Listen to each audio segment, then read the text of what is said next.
IPL মৌসুমে সবার নজর কিন্তু এখন 22 গজে।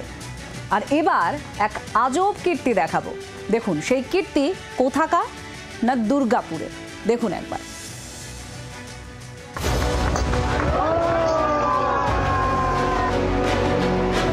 চোখে কালো কাপড় বেঁধে একের পর এক বল সামলাচ্ছেন বিশ্বকাপ জয়ী তারকা। তিনি আর কেউ নন, 1983 বিশ্বকাপ জয়ী দলের অংশ প্রাক্তন ক্রিকেটার কীর্তি আজাদ। যদিও তার আরও একটি পরিচয় রয়েছে, তিনি বর্তমান দুর্গাপুরের তৃণমূল সাংসদও। প্রথমে এক হাত দিয়ে নিজের চোখ চেপে ব্যাট হাতে নামলেন 22 গজে, সামলালেন একের পর এক বল।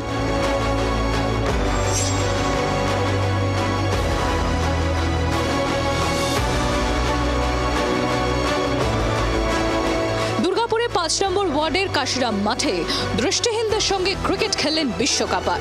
विशेष सीख आज जो हम सीखा ना, हम समझते हैं पूरी जिंदगी में हमारा इतना साल हो गया हम नहीं सीखा।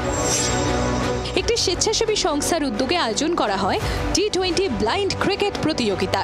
তাতেই নজর কাড়লেন কীর্তি আজাদ। খুবই ভালো, অন্যান্য যারা প্রতিবন্ধী আছে তাদের উৎসাহিত হবে, খুবই ভালো। এ যেন আর এক অন্য রকম আইপিএল এর সাক্ষী থাকলো রাজ্যবাসী। চিত্তরঞ্জন দাসের রিপোর্ট, জি 24 ঘন্টা।